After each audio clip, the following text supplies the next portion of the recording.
Hello comrades, it's Comrade Reese here, and today I'm doing a slightly different video than usual because I'm going to be reviewing a movie that I've recently seen, and I'd just like to share it with you all.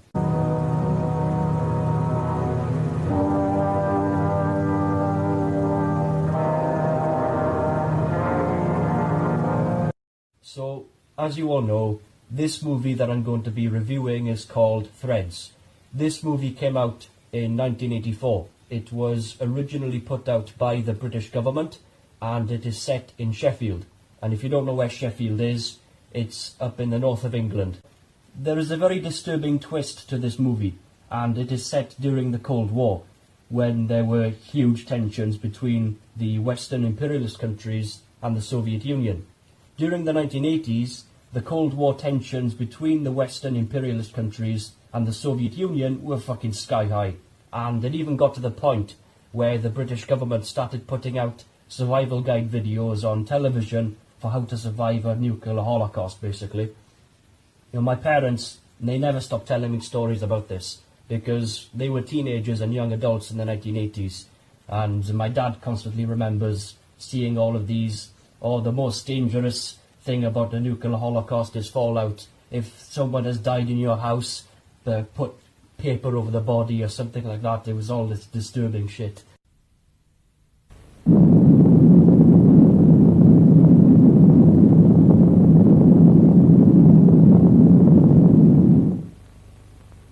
After an attack is over and the all clear has been sounded, arrangements will be made as soon as possible to treat any people who are ill or injured. Listen to your radio. Details will be given about what to do, when to do it, and how. If anyone dies while you are kept in your fallout room, move the body to another room in the house. Label the body with name and address, and cover it as tightly as possible in polythene, paper, sheets or blankets. Tie a second card to the covering. The radio will advise you what to do about taking the body away for burial. If, however, you have had a body in the house for more than 5 days, and if it is safe to go outside, then you should bury the body for the time being in a trench or cover it with earth and mark the spot of the burial.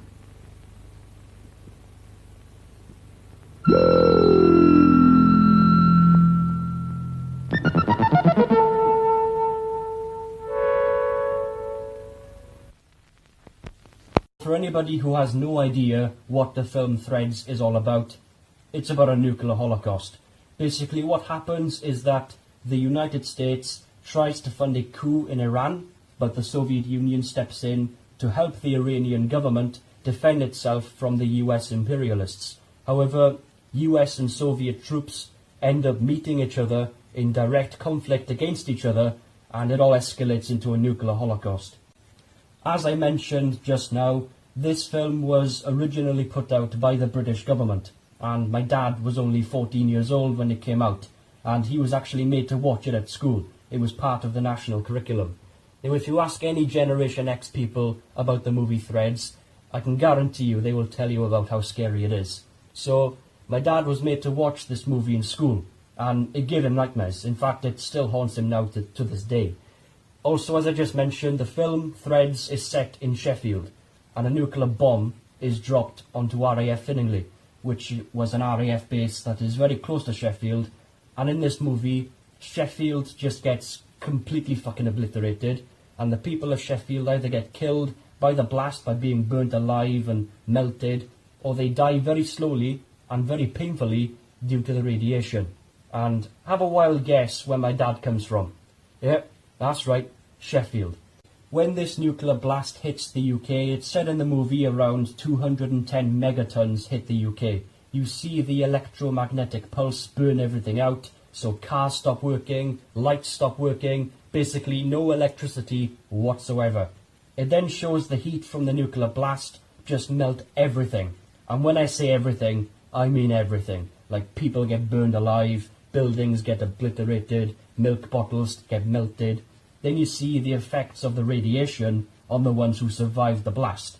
And the population of Britain, just 10 years after the nuclear blast, gets thrown back to the fucking medieval times. And the population of Britain, after the blast, gets reduced to about how it was in medieval times. Which is what makes this movie fucking terrifying, because of how realistic it is. Now, this movie is becoming increasingly difficult to find, because schools all over my country got so many complaints from pissed off parents about how their children got nightmares from this movie, and the British government later took the film down. But it is still available to watch, so I'll leave a link to it in the description, because I was recently looking online and I actually found this movie. Back in May, my dad actually recommended that I should go and watch this movie. So one day when I was in college, I did. I watched this movie, and by heck, I was not disappointed. In fact, I was fucking traumatized. Even though the film was a very low-budget film, it's fucking terrifying. And the reason why it's so terrifying is just because of how real it is, like I've just said. You know, it makes you think, bloody hell, if the imperialist countries carry on with the way that they're going, this could actually happen. Now, I am all for nuclear disarmament anyway. A nuclear war is the stuff of my nightmares. But I do support universal, non-discriminant nuclear disarmament, which means that until we disarm, countries that fight against imperialism, so countries like North Korea or Iran, they have the right to have nuclear weapons as a deterrent to an imperialist attack, because the imperialist countries keep stockpiling on nuclear weapons and telling these countries that they can't have any. Also, one imperialist country, namely the United States of America, has actually used and committed murder with nuclear weapons. The USA has used nuclear weapons on Japan, not to secure Japan's surrender after the Second World War, because the Soviet Union defeated the Japanese Empire in Manchuria, and Japan was on its way to begging for peace, because Japan's time was up. The bomb was really used against Japan for two reasons. One, to make sure that the Japanese would not be converted into a socialist country, and two, it was to actually threaten the Soviet Union, because at the time, the United States was the only country in the world that had possession of the nuclear weapons. So the USA basically said to the USSR, if you don't behave, that's what will happen to you. But thank fuck, the United States did not drop a nuclear bomb onto Moscow, because 4 years later, in 1949, the Soviet Union had successfully tested its first atomic bomb as a means of deterring an imperialist attack. So it wasn't US nuclear weapons that prevented a nuclear holocaust from happening just after the Second World War, but it was actually Soviet nuclear weapons that prevented a nuclear holocaust just after the Second World War. So, as I was watching this movie, I was on the Soviet side for obvious reasons, because even though the Soviet Union was completely revisionist by the 1980s, they were still resisting imperialism and helping other countries to do the same. And all the United States wanted to do in the movie was to fund this coup in Iran, get rid of the Iranian government, replace the Iranian government with a US puppet government, all to control Iran's resources and markets. But the Soviet Union helped Iran stand its ground. Unfortunately though, because the US imperialists were not backing down, it escalated into a nuclear holocaust. So if you do look at the context of the movie like I did, you will come to see that it was actually the United States that made this nuclear holocaust happen. Their imperialist system made millions, in fact billions, of innocent people pay the price. You can kind of see why this movie is fucking traumatizing, and I will be honest, when I watched it, it made me lose a fuck ton of sleep. I was just sat in my chair, staring at the screen like, holy shit, that scared the shit out of me. Before I watched the movie, I originally thought, oh, it's a low-budget film from the 1980s, it can't be that bad. But when I watched it, fucking hell. What also really makes the movie Threads so traumatizing is the fact that every single character, and it's very clever how they've done this, the movie makes you see every single character as different people who you are close to, or people from different generations. So for example, you may see some characters as your grandparents, your parents, your partner, your spouse, your friends, or even your children.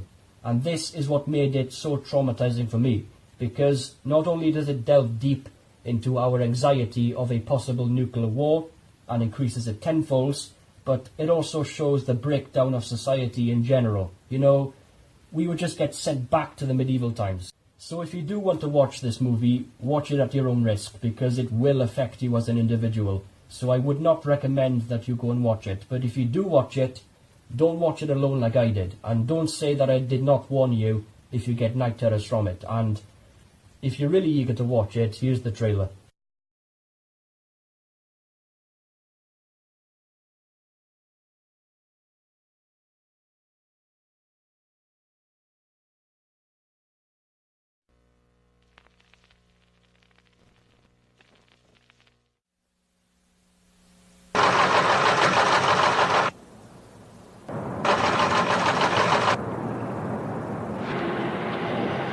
The United States government has been forced, reluctantly, to take action to safeguard what it believes are legitimate Western interests in the Middle East. We are confident that the Soviet Union will take note of our resolve and will desist from its present perilous course of action. There's growing evidence overnight from scientists and observers in many countries that there have been 2 nuclear explosions in the Middle East. In response to today's news of the outbreak of hostilities between vessels of the United States and Soviet navies, The Ministry of Defence has announced it's sending more troops to Europe to reinforce the British commitment to NATO.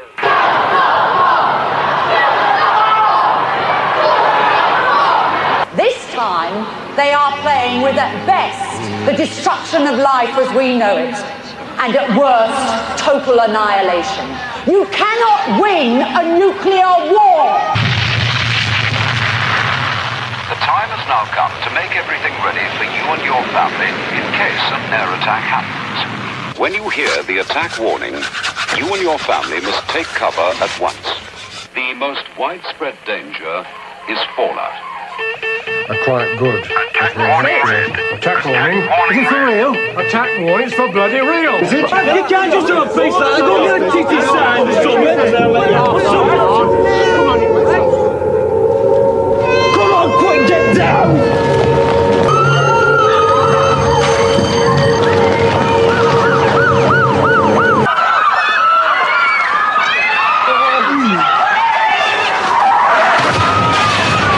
Hell.